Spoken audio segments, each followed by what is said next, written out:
What's up, y'all? This is just SuperShadix Boom here, and today we're going to be taking a look at Jakks Sonic the Hedgehog Collector Edition Modern Sonic action figure. Here we go. Yeah, baby! That's what I've been waiting for!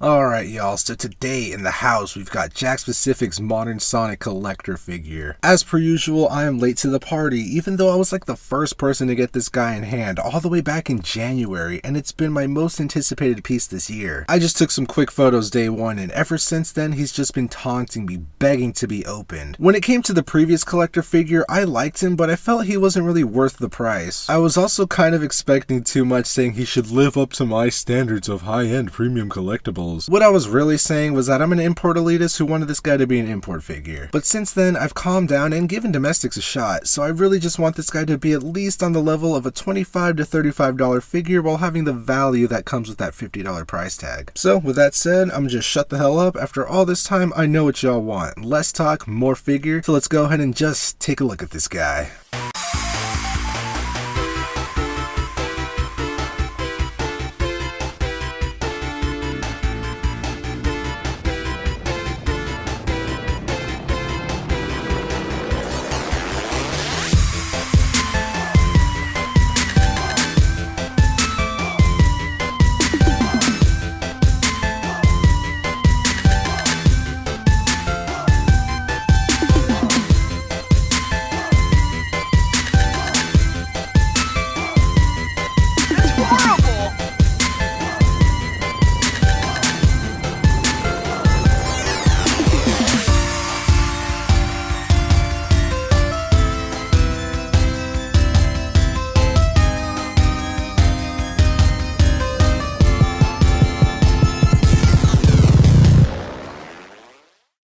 And now for our feature presentation.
boy, lots of fun with this guy. Today's posing section was brought to you by Minicom Toys, Mayfix Stands, and Garlic Buttery Crust Italian-style meatballs and mozzarella Hot Pockets. Hot Pockets!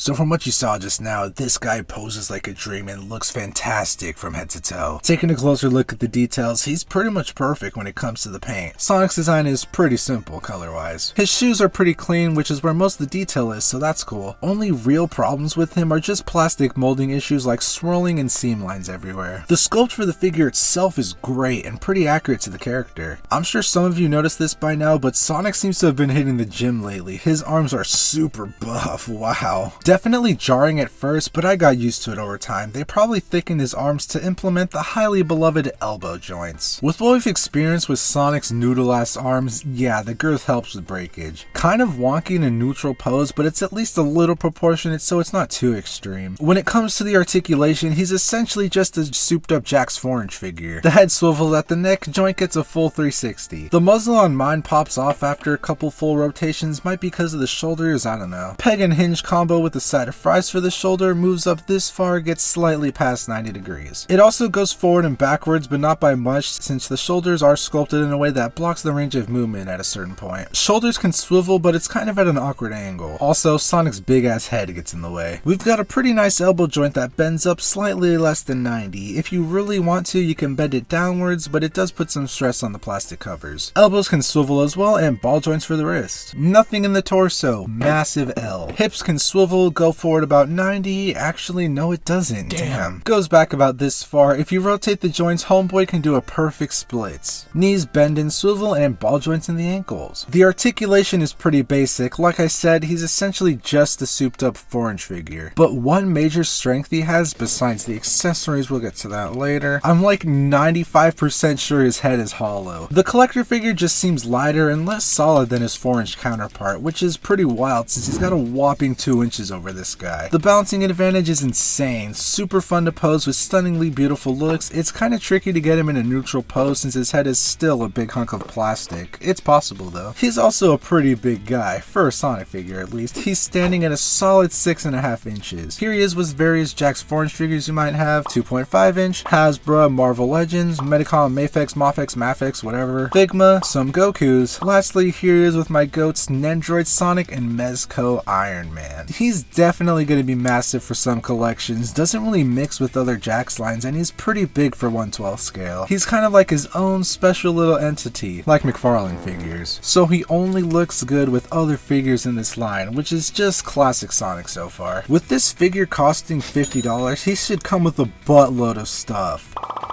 Well, at least he comes with some stuff. The quality is kind of iffy on the muzzles. Teeth grin is fine, but the frown has a nasty ass little black booger. Standard smile also has a little mole. The hands aren't too bad, just paint swirls and seam lines. Pretty simple to swap out the face parts, everything slides right out.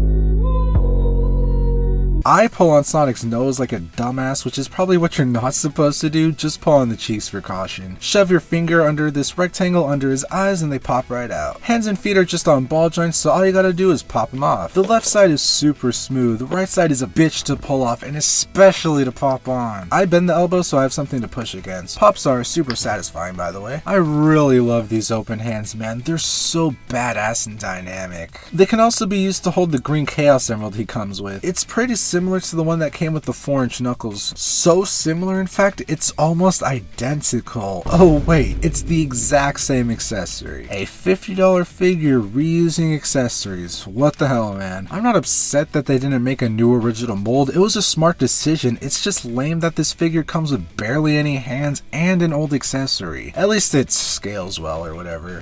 He looks kind of funny without comically large hands. Outside of swappable parts, he comes with the Wisp. The Laser Wisp specifically. Kind of a random choice, still fitting. Literally any Wisp would have been a random choice if this set wasn't inspired by colors. Laser Wisp is pretty cool, better than lame ass Yacker. This figure is okay, it's really just a molded piece of hollow turquoise plastic. The only paint applied is on his eyes, they're actually super clean. Good job, Jakks. A stand is included for support, how nice. No articulation though, so this thing is garbage, not even a swivel, bro. A big ass display base is included, it's pretty much the same as the previous Studiopolis base. Even utilizing the same construction system. Mix and match them if you want. The base itself is actually a new mold with a new back piece and inverted pegs. Still not a fan of these pegs, but it's a better layout than before, I guess. I'd rather just have them be side by side. It's casted in this ugly ass matte goldish color, way duller than it is in the actual game. That could just be the bloom though. There's also a lenticular 3D effect. Not bad actually, it's pretty trippy and cool. The bricks along the outside is kinda irritating to look at, for me at least. I'm not too sure if the camera's picking it up. Sonic attaches to it pretty well. His holes are nice and tight. Doesn't fall off at all, unlike classic Sonic's. Skill issue to be honest. Overall, the base is meh. He looks nice standing on it, especially next to classic Sonic, but I'd prefer it if it was an action base to help him do poses he can't already do. So that's pretty much everything about Jakks Pacific's modern Sonic collector figure. And my overall thoughts are, it's definitely a nice looking, well built piece. I really like this guy, he's a lot of fun, but I'm just left wanting more, you know, since he's literally just a $50 4-inch figure. Well, actually, he's bigger, which is why he costs more. Sure, you can look at this and say that's value, but let's bump it up to $35. Heck, here's another $50 Sonic figure. This dude is just not worth 50 bucks in my opinion, and it's literally all down to the accessories. You could see this big ass base and be like, that's a lot of plastic, there's your value, or it comes with the wisp, it's like you got two figures. 50% of that base is a reused mold, probably didn't even cost that much. 2, the wisp is actually a good addition, you got me there. I don't even like wisp though, but that's a me problem. Only 2 pairs of hands, dude. 1 slap hand, 1 pointer hand. They're all sculpted well, but they could have at least gave us pairs for more options, so we could, I don't know, customize our very own Sonic figure. Faces are also lackluster, but they're the same as the Nendroid, maybe more, so they get a pass. You could say I'm a big man baby complaining, which I am, but come on bro, the box says 14 plus. So what would be the best, ultimate, perfect Sonic figure for me? Well, it already exists. Then what can make this figure truly godlike? Pretty much just be Tomi's ultimate Sonic figure, but modern. Come with pairs of hands and some more like thumbs up and grabby hands. A ring would also be nice. They really made a Sonic figure that doesn't come with a ring. What the fuck, man? Probably because he doesn't come with hands that can hold them. The articulation, it's fine, I'm cool with it. This is probably just me though, but damn it, I want a torso joint. If Tomi patented this design, fuck you. If he had all of this, I'd pay $60, bro. Is he the best modern Sonic figure on the current market? Yes. He's a great piece for Jakks and is magnificent to look at when he's posed. The spitting image of modern Sonic. He looks phenomenal, but I can only really recommend this guy at a discounted price. He actually goes on sale pretty frequently. He's just not as available at as many retailers as the classic collector figure. Just Target and EntertainmentEarth from what I've seen. I suggest hitting up some Macy's. They seem to have like a ton. I also want to note that the version I have is the very first release. New ones seem to have a matte finish, which is pretty neato. So that's about it for my review of Jakks Pacific's modern Sonic Collector Edition action figure. He's pretty cool, just kind of light on accessories for the price IMO in my opinion. Hope y'all enjoyed the video. If so, be sure to like, comment, and subscribe. I really appreciate y'all for the patience and support. What was supposed to be my first video of the year ended up being my last. This year's been knuckin' futs. These dumb toy videos really have changed my life for the better. They gave me an audience and I've met so many awesome people throughout this 2-year plastic adventure. So I wanted to make a special video for such a special figure. I'm just eternally grateful for every viewer. Thank you so much for sticking around and giving me your time. And if this is your first video of mine and you're into Sonic toys, I've got a bunch of other videos for you to watch. Hope you stick around for future videos. I've got a lot planned. With all that being said, bye. Thanks for watching.